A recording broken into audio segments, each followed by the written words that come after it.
It's Oscar season, and there's no damn business like show business. So sure, we could have a superficial discussion about how irresistible Bradley Cooper was in Silver Linings Playbook. I know our male audience would love that. Or we could actually talk about the social ramifications of some of the films that were released this year. And since you know the Young Turks and you know TYT Network, you know what to expect, so stick around.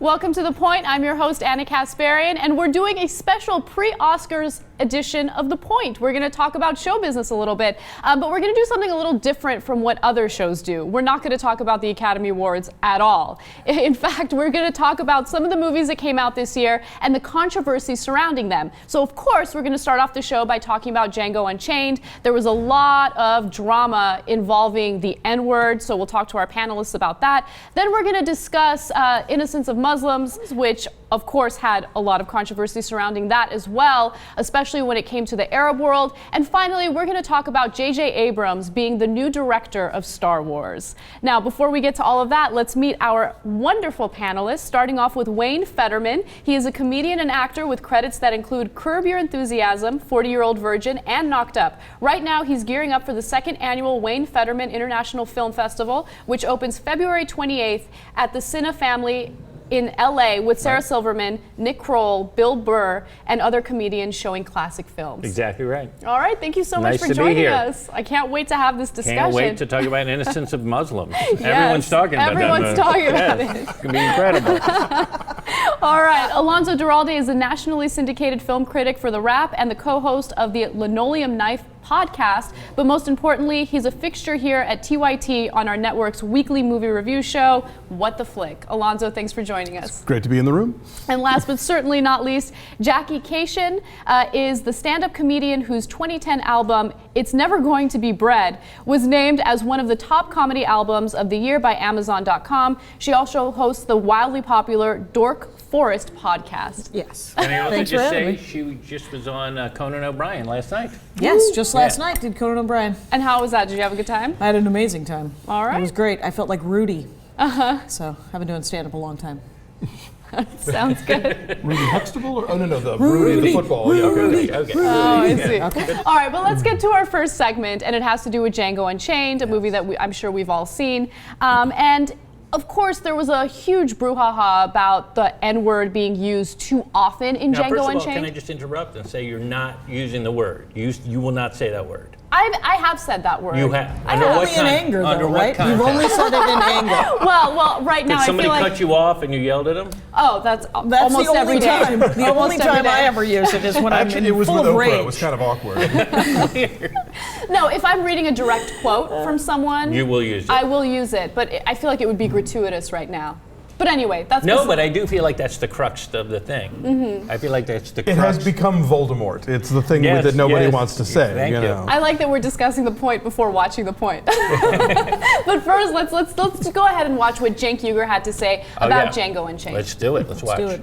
Some are concerned with the use of the N-word in the movie Django Unchained. They say Tarantino uses it too much overall in his movies, but specifically in this one.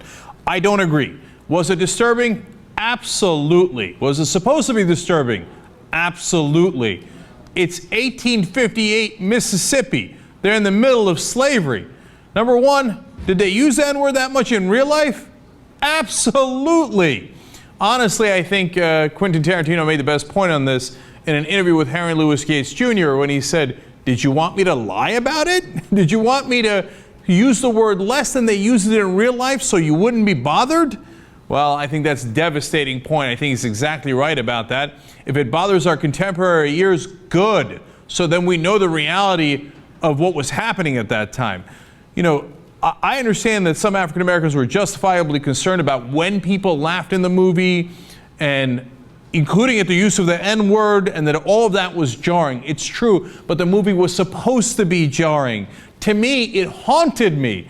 And what it really struck a chord with me is the inhumanity when you saw the slaves in the mass that they were kept in and the brutal way that they were treated. Now, in the midst of an otherwise, I know, absurd movie, it's a Western, but it's got slavery in it, and some of the things were out of the historical context. But either way, it was a gut punch, and the use of the N-word was part of that gut punch.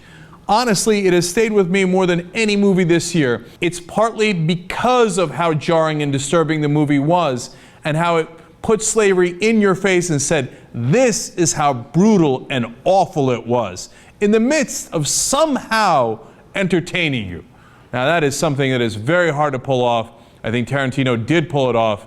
I don't think it's worthy of criticism. I think it's worthy of merit. Now, Spike Lee certainly disagrees with Cenk's point, but Alonzo, first question goes to you. Do you think that Cenk is right when he says that this was a calculated move by Tarantino to basically elicit some sort of strong response from viewers? Yeah, certainly. One thing I think that Cenk gets wrong is that I don't think that word actually was used as often as it was presented in that time period. I think that's a word that came up later in the post-Civil War years. But I think Tarantino is very effectively using it to make us flinch, because it's, even if that word isn't, historically appropriate for the year that the movie is set, to the modern ear, in the modern context, it communicates that same feeling, the same sentiment of making another class of people less than human and separate and inferior. And so we need to feel that kind of squeamish horror of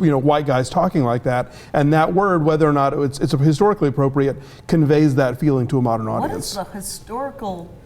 You know the history of the N-word? I don't actually have it. I don't have it handy, but there have been articles that came out since the movie that basically saying this word itself was not used so much that it more came out of Reconstruction and 20th century racism. Does anyone know who the first guy you said? There's a whole book on this subject, and that's the title, and it's been on my, it's one I've been wanting to read. The book is called The N-word? It's called... it's called the N. I'm going to say it because it's in quotes. It's called nigger, the long history of a troublesome word, I believe. Well, it's interesting because I won't say that word, but I also don't like to say N-word. So what do you like to do? I use... Oh, really? I mouth it. I mouth it. That makes it a little better. I don't know if it's better or worse, but there's a... I do that with Crybaby. I just go Crybaby.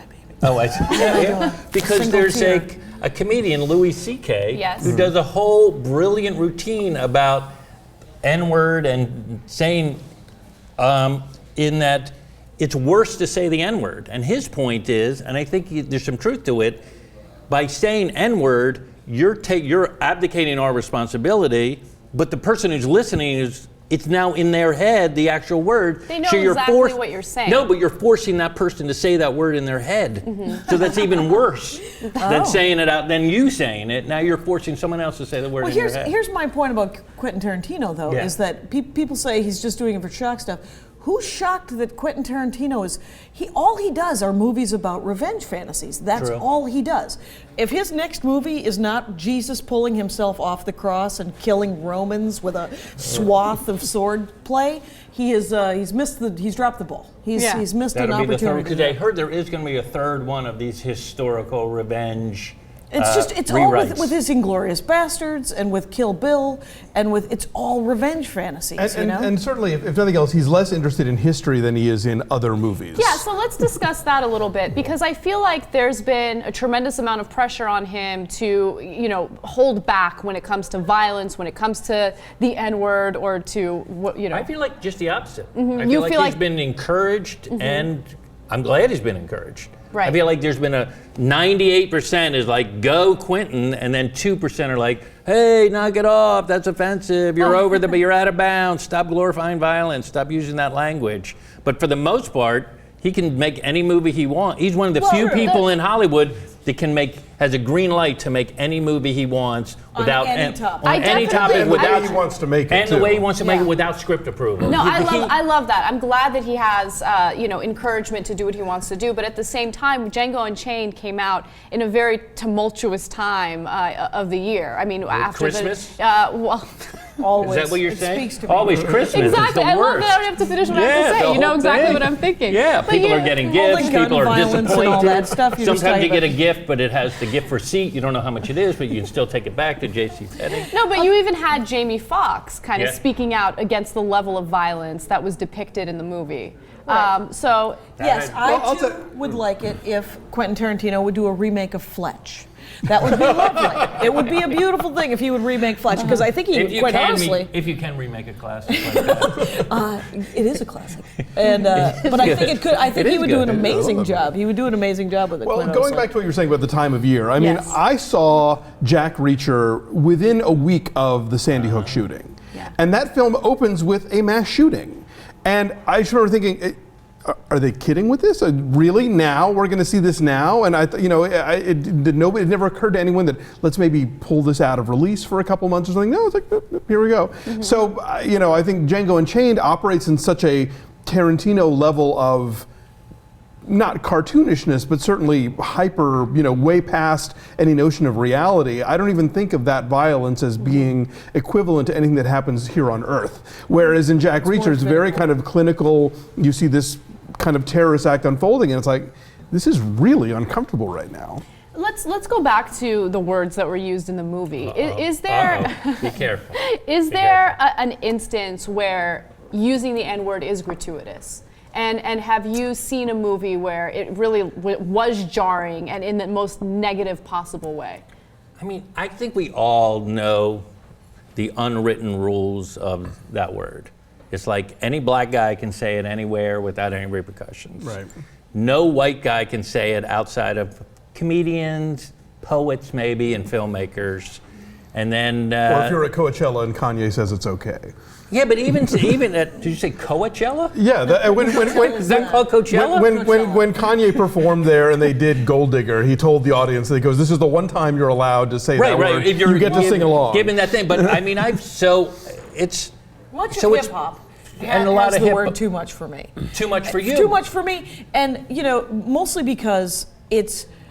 When I used to teach Step Up, it was a class, I was about 23 years old and I taught a lot of kids and they used the N-word a lot. Right. I, of course, did not use it because I don't use any of the words. I don't use the K word in regard to, I don't use the B word. I don't either. I would rather use the C word, mostly because I'm not entirely certain what they're saying. I'm with you. But I know exactly, when someone calls me a bitch, they're calling me a mean-spirited, angry person. And I work very hard not to be that person. But they call me the C word, I'm like, what does that mean? Yeah. What exactly are you talking about? It means you're a mean-spirited British woman. Who has a vagina. And, but it's, completely insane. And it's, but the word itself, the history, I'm not reading that book, but I will read the Wikipedia article about it. And, because I will sum up something. I'm willing. Right. Cliff notes. I'll cliff note it up. But yeah, I think that there is a time when it's being used too much, and mostly by the black community, if I might be so judgmental, because that's what I'm like. Mm-hmm. I will judge the black community from a middle-aged white lady seat.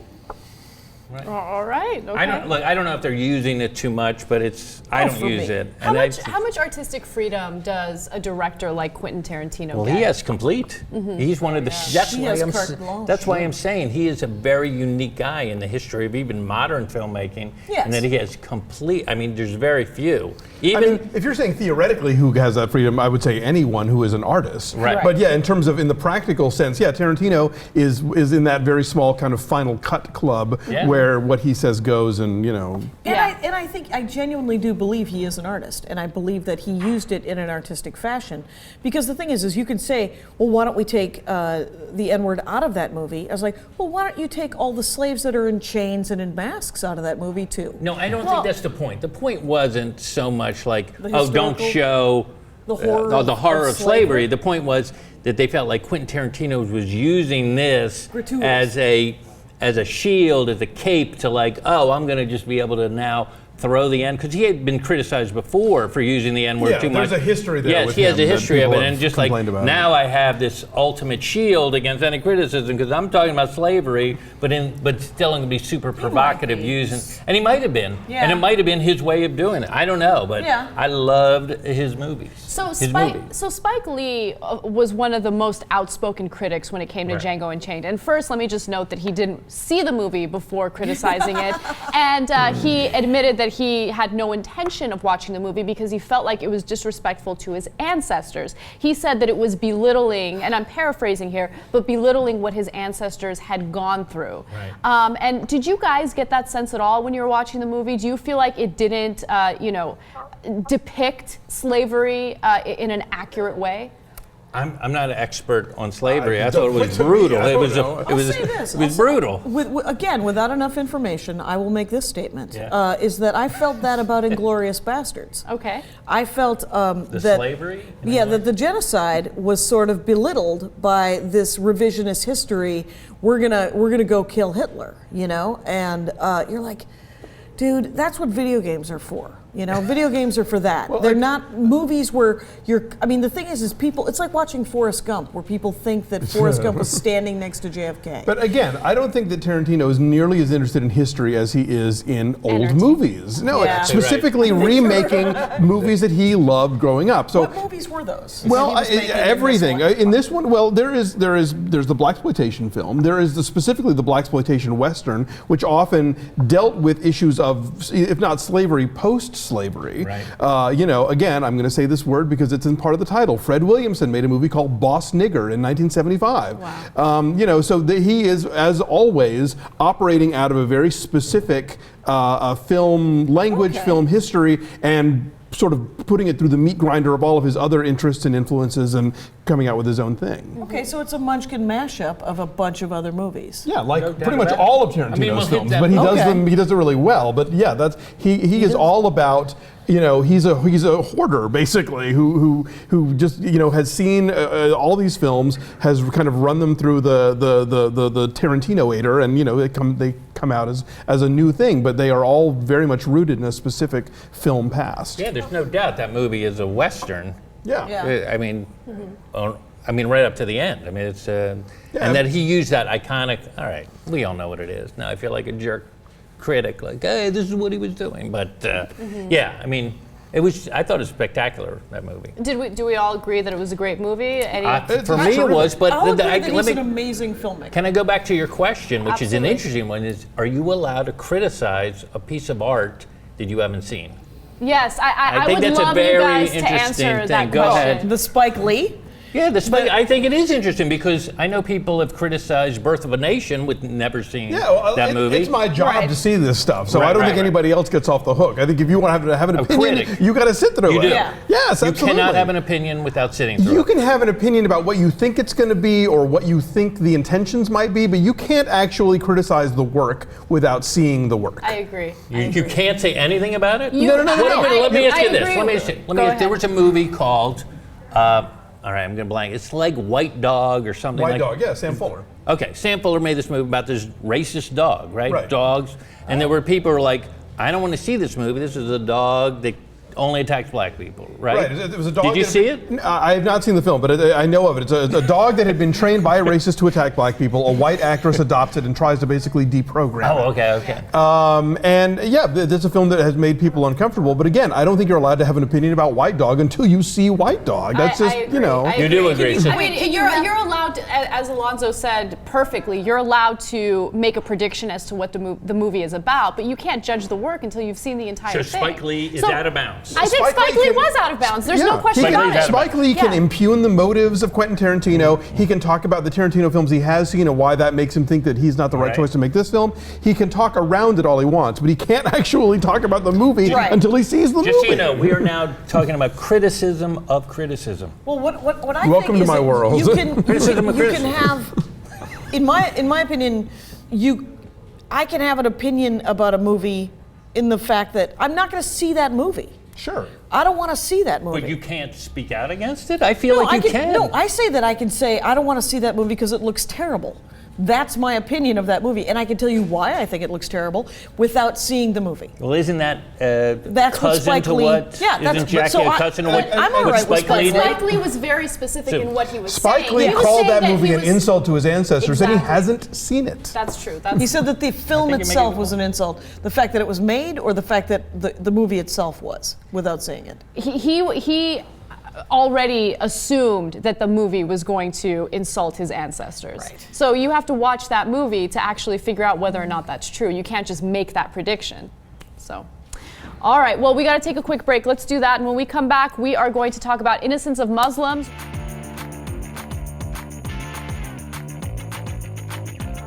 Welcome back to The Point. While Django Unchained was one of the best films of 2012, it's no question that one of the worst films of 2012 was Innocence of Muslims. And I feel like I'm being a little generous when I call it a film. But of course, it led to an uproar in the Arab world. And just to show you how ridiculous this so-called film was, let's take a look at the trailer.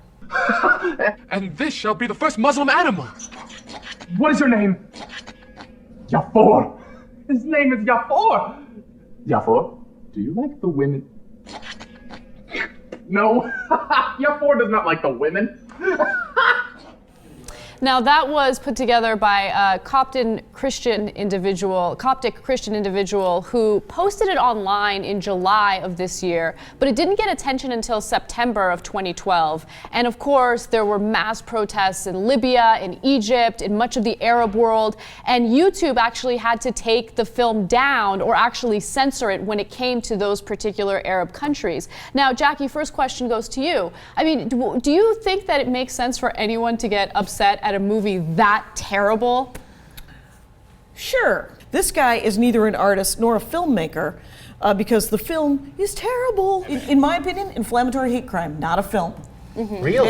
You think this is a hate crime? So do you feel that they have the right to produce a 13-minute trailer like this? That's where this is a hate crime? Yeah, I'm using the word hate crime. Do you know why? Because I went to 8th grade, and that is the definition of hate crime, is when you produce something that is hateful. That is not what a hate crime is at all. Hate crime is when you commit a crime, but your motive behind it is some sort of stereotype based on the person you're committing the crime against. What did you think of Death to Smoochie? Did you think that was a hate crime? No, Not I just even thought it was close. a terrible movie. None of these things are hate crimes. I don't know what you're. Do you think that's a hate crime? I don't think that this is a hate crime. Do you think that's a hate crime? I think it's shit stirring. I think that's really all it is. But would you call it a hate crime?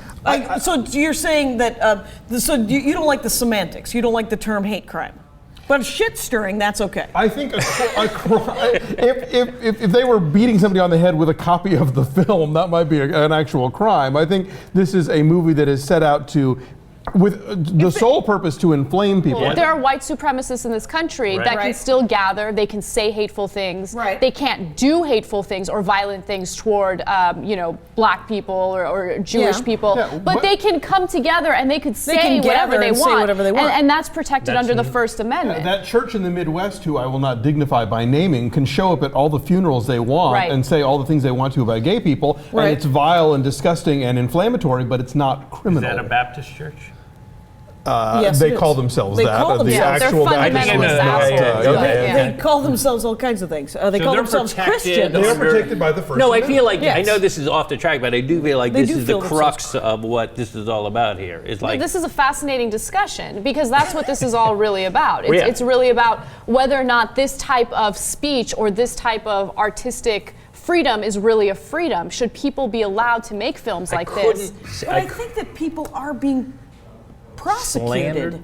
This seems to fall into this type of hate fire speech. in a crowded theater category. Right. Because it seems to me like it's not like Salman Rushdie writes a novel and then there's the fatwa and he causes riots in the Middle East, whatever. Why isn't it like that? Because Salman Rushdie is an artist and he's creating a novel for reasons that are about art and aren't strictly about being inflammatory. The guys making this movie seem to be so incompetent at being filmmakers that the only agenda that appears to be apparent from watching it is the inflammatory and from the actors' parts. Interviews afterwards, because they changed all the overdubbing into more inflammatory speech. Yeah, that's true. The people in it didn't know. I feel like obviously let's assume. Anti-Islam, let's assume. Did you watch the 13 minutes? No, I didn't watch. Okay, did you read the Wikipedia page about it?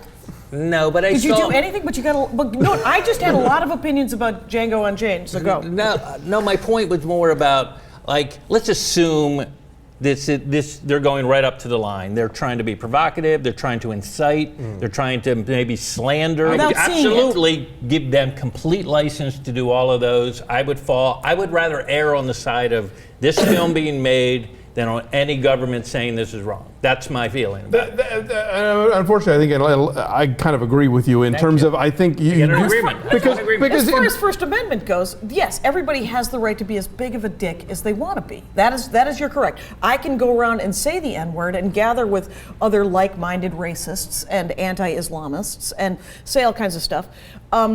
What I chose to do is to never see that piece of work, that 13 minutes, until I was assigned to see it. Which is fine. What I do find distressing in all this is the idea of people being afraid to say or express certain things because there is this, out of a fear of backlash. You know, when you have every, you know, like nobody wants to talk about, you know, the Prophet Muhammad or depict him in any way because it means something's going to get burned down or there's going to be a riot or something. That to me becomes as similar to, you know, Asari strikers in the 20s. The bosses are now, you have the right to gather peaceably, but the bosses are going to bring in Pinkertons to clobber you in the heads because they don't like it. Well, so if you're not if expression becomes quashed because of fear of reprisal, then that's what freedom of expression exists for. Also, let's talk about the fact that yes, this so-called film, this 30-minute video that was posted online was 13-minute video that was posted online was definitely offensive. There's no question about that. Why but is there the no reaction, question about that? Why is there no question about that? Well, because you think it is not offensive? I without don't know. seeing I'm it? just saying you just keep using these words. Again, I haven't seen it. If you saw it, if someone put together a video of Jesus eating a woman out, that is offensive. There's no question All right, about let me just that. say Why there is was that not offensive? Your mother Time eating out. a There woman was. out, would that I be remember offensive years to you? ago, like a cross No? Okay. in urine. There was a cross in urine. Right. And that was art, and it was offensive to a lot of people. But a lot of people thought it was art. So just because something is blatantly offensive could also be, I think it was called Piss Christ.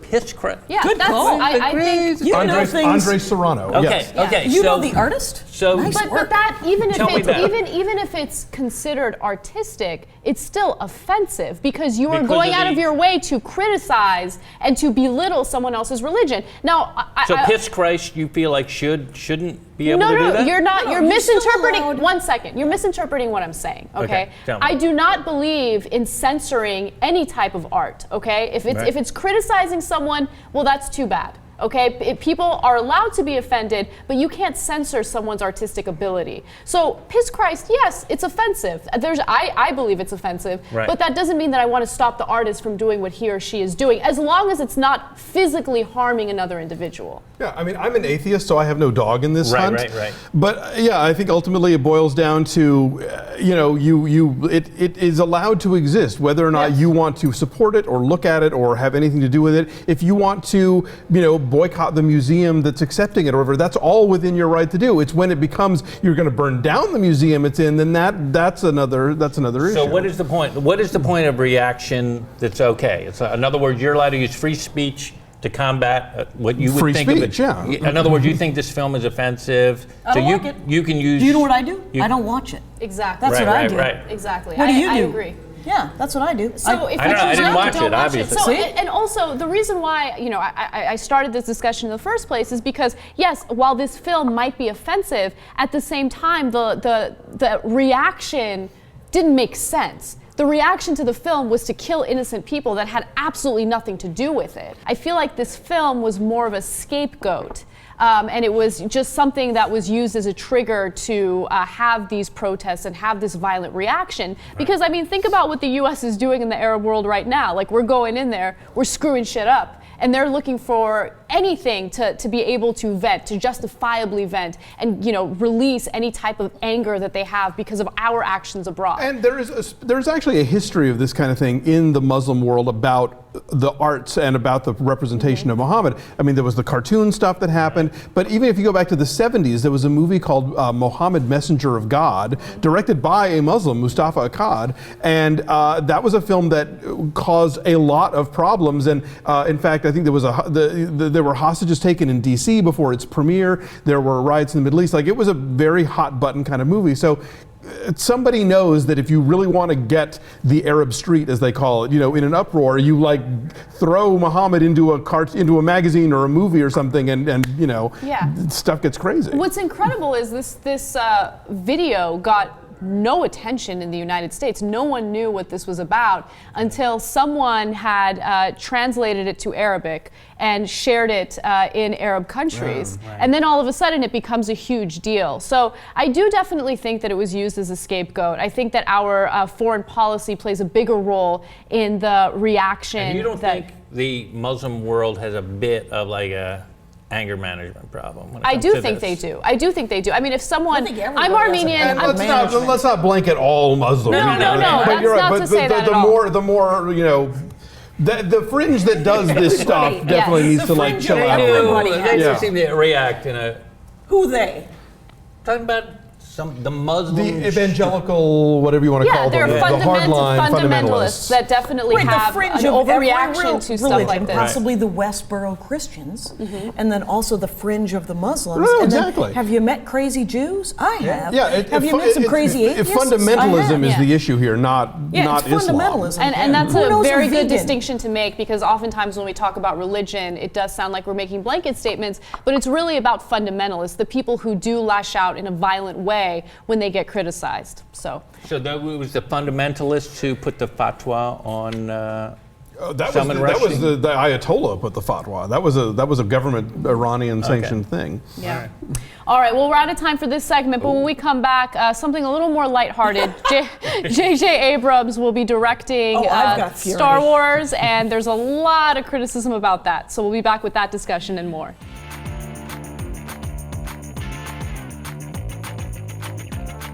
Welcome back to The Point.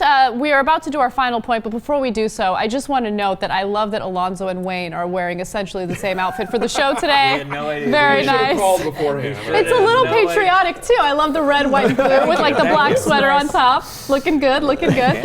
All right, well, this next segment is much more lighthearted considering our last segment, and it has to do with Star Wars, okay? J.J. Abrams has been named the director of the upcoming Star Wars movie, and Kim Horcher from our very own Nerd Alert from TYT Network has a point to make about that. Hi, I'm Kim Horcher from TYT Network's Nerd Alert, and I have a point for you. J.J. Abrams will be directing the Star Wars relaunch movie in 2015 for Disney Lucasfilm. But is he the right guy to do it? I say he can do it, tentatively. I mean, he did make Star Trek get revamped. He made a sequel, and in all likelihood, he'll make another sequel. But he's also announced last week that he will also be turning Portal and Half-Life into films. If you don't know about video game movies, they are all pretty terrible. So is he setting himself up for abject and utter failure? Maybe. Star Trek, his version, is generally well received by fans, except for die-hard fans of the original series. They say he lost the heart, the subtle touches that made Star Trek so endearing, in lieu of a more general, pretty bland epic. So could that happen to Star Wars? I'm trying to be positive. I think he can do it as long as George Lucas isn't writing the script, that is. So where could he take the script?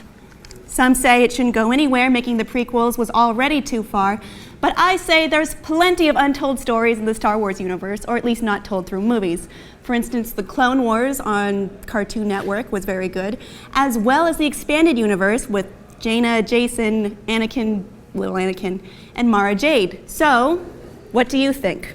Will J.J. Abrams save the series, or will he let it die like so many Bothans? Help me, point panel.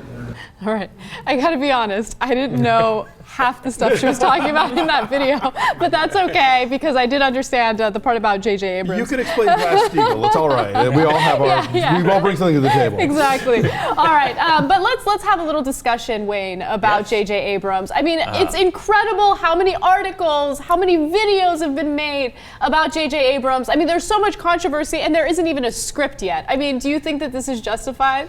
I have no idea. I think it's good publicity for the Star Wars movies. Yeah, and as someone who has seen all 6, and enjoyed 2 of them. I'm looking forward to seeing Were they the 2 that Lucas didn't direct by chance, or? The first 2 are good, and then it goes bad. It goes bad, and then goes horrible. But you know, I think we're all looking forward to seeing what he can do. And I actually thought the Star Trek movie was pretty good. I love the Star Trek. I like the Star Trek movie a lot. I'm not a hardcore, Trek person, but I thought it was terrific. My thing is, it's that whole 1%, 99%. Why does J.J. Abrams have to have all the franchises? He's great, but it's like, come on, share the wealth a little. Like, there's other, he's not the one guy right now who can do everything. You know what thought would be good was Joss Whedon. Joss Whedon, he'd be terrific. Yeah. But he's got the whole Avengers thing happening. Again, like he's already got. I feel like he's got a good touch for that kind of thing. No, totally. He's good for ensemble stuff. That Avengers movie was fantastic. But the thing is the Star Trek movie was fun. It had problems Star Trek wise that were hardcore Star Trek fans were like, why Santa, why? Mm-hmm. Why have you taken my Christmas tree and made Spock make out with people? Anyway, but the crazy thing is that I think that he cannot possibly do worse than George Lucas. There's not a chance in hell. The bar has been lowered. There is no bar. There's no bar. It's on the floor. It's on the floor. There was what used to be a bar. It's horrible. I want the next movie to be Han Solo sitting in a living room drinking beer while Princess Leia in curlers is nagging him to get a job. I would like the next Star Wars to be the next generation watching Star Wars. Like in the original episode 4, I think they call it. Just think, what it ought to be is, the thing is George Lucas obviously stole, the original story from Travelers, the tabletop RPG game. I see you nodding. Right. Anyway, I thought he stole it from Akira Kurosawa's Hidden Fortress. Well, he might have. And you remember The Viking? Remember that movie with Kurt?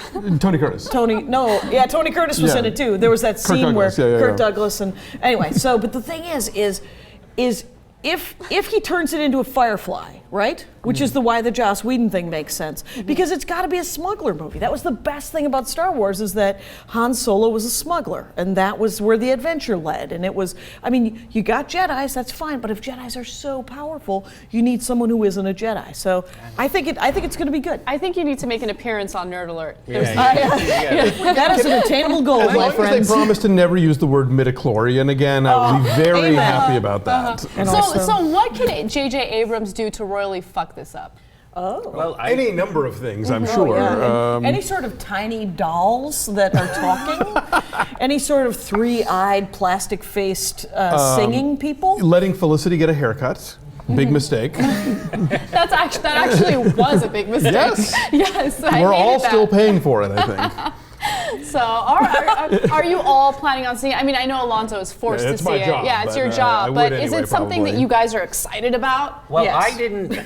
I haven't seen The Hobbit, and I know you've seen it a couple times, right? Yeah, I've seen some Hobbit. A couple times? Oh, I've seen The Hobbit at least 4 times. Wow. And I've seen The Avengers 11 times, ladies and germs. Mm-hmm. Yay, The Avengers. It's awesome. It is excellent. I've seen all of them. So I assume, unless it gets horribly slammed, I'll go see it, but I'm curious. The first episode 1 got horribly slammed. We all went opening day excited, and then we're like, I never saw. But we went, episode 3. Did you see episode 3? I couldn't do it. Again, what do I do for a living? That's right. It's true. I saw episode 1. I saw episode 2, and then episode 3 came out, and I was like, this hurts my heart. I can't possibly see. 3 was actually the best of the first 3. That's what I hear. As it turns out. There's actually a pretty good documentary I'd like to recommend, which is called The People vs. George Lucas, which is, I don't know if you've seen that. I have not. I've heard about it. It's on a service called Netflix. I don't know if you've heard about it. Yeah. Seems How do you spell that? And CKS? And it's a documentary about the disillusionment of fans with George Lucas over the course of those 3 films. Nice. And it's surprisingly entertaining and interesting. Nobody hates Star Wars with the intensity of people that love Star Wars. Right. That's true. It's, at Comic-Con, I've actually sat in the big room where they'll be announcing new video games, and they all have that harump what are you going to do now? How are you going to fuck this up now? Here's what I would Why must you keep ruining Star Wars? Star Wars, it's a great phenomenon. I want him to somehow start recutting American Graffiti. Just over and over and over again. Just how could he make American Graffiti better? Yeah. I know. Well, he's THX 1138. Everything else got tinkered. Right. Put Penny Marshall in. Do Schlemazel. So, in honor of the last two segments we did, I want to give Wayne the opportunity to criticize the movie before watching it. Go. I won't. This is the thing. Even this whole topic of it, I don't like criticizing things that haven't happened. Like, I don't understand the uproar over him. But you just like supported people who do criticize things before they've happened.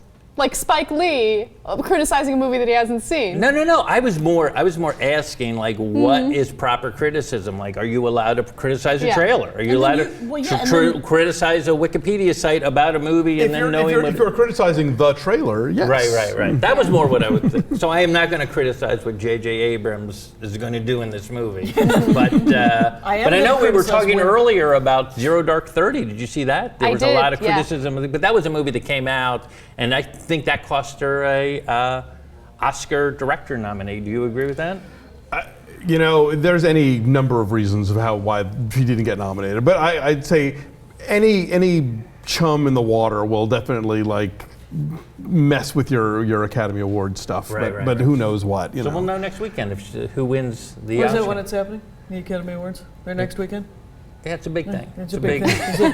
I'm in show business, but I'm in the part of show business. If you find that the traffic is light next Sunday in certain, that's why. Yeah, it's like that day, Yom Kippur. These are big holidays in California, in Los Angeles. Happy Yom Kippur, I always say. So before we wrap up, I want to ask the three of you which movie you believe should win Best Film of the Year. All right, Wayne, let's start with you. Should win or will win? Let's do should win and will win. Well, I think Argo will win. Mm-hmm. And I don't know, all the films are, I don't know, I don't know, should win, maybe. I like Django and Silver Linings are my two favorites. I loved Silver Linings. Yeah, I know Silver Linings will not win, but I wish it would. You felt like, but there's too much N-word in it, right? Too much N-word in Silver Linings. Too much unstable characters in Silver Linings. How about that performance? It was so good. And I can't begin to tell you guys how much I love Bradley Cooper.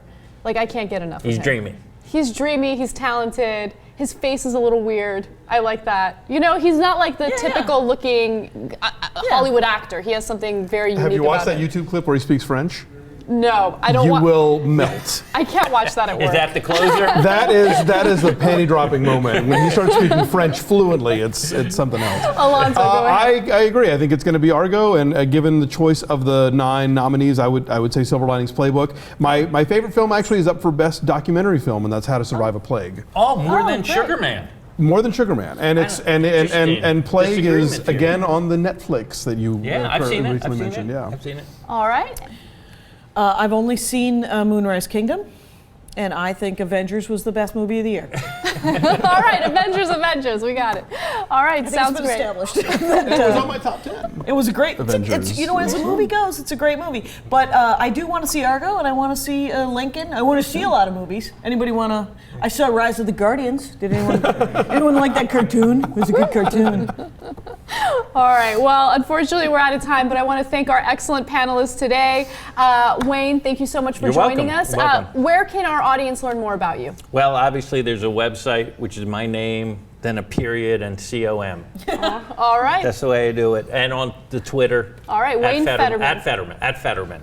And also I have my big film festival that comes up once a year where I pick comedians and they pick a film that inspired them or influenced them. So we're starting out with Sarah Silverman is doing Crimes and Misdemeanors.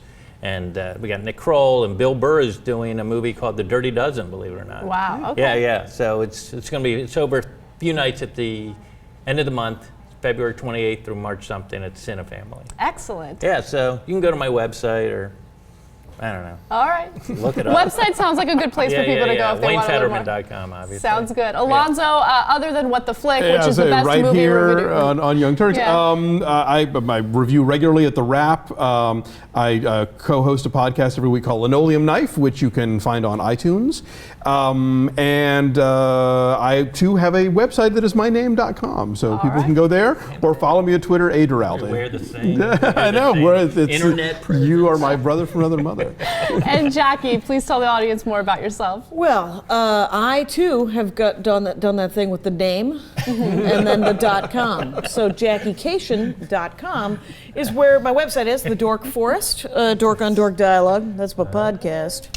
And what that is it's you could talk. I talk to people about stuff they're obsessed about, and oftentimes it's comic books and video games and nerdy stuff like that. But sometimes it's bees. Sometimes it's Japanese sneakers. Sometimes it's perfume. It can be anything. And so it's whatever anybody's super into. And so dorkforest.com or JackieCation.com, also on the Twitter. And I do stand up all over the country, so come and see that if you like. Oh, excellent. All right. Well, of course, I usually do a special thanks to our Point contributors, but since I work with them, I don't really need to. I'm just kidding. Cenk, Kim, you guys are awesome. And of course, you guys can check me out on the Young Turks Monday through Friday at 7 p.m. Pacific time at youtube.com/TYT Live. We'll see you next week.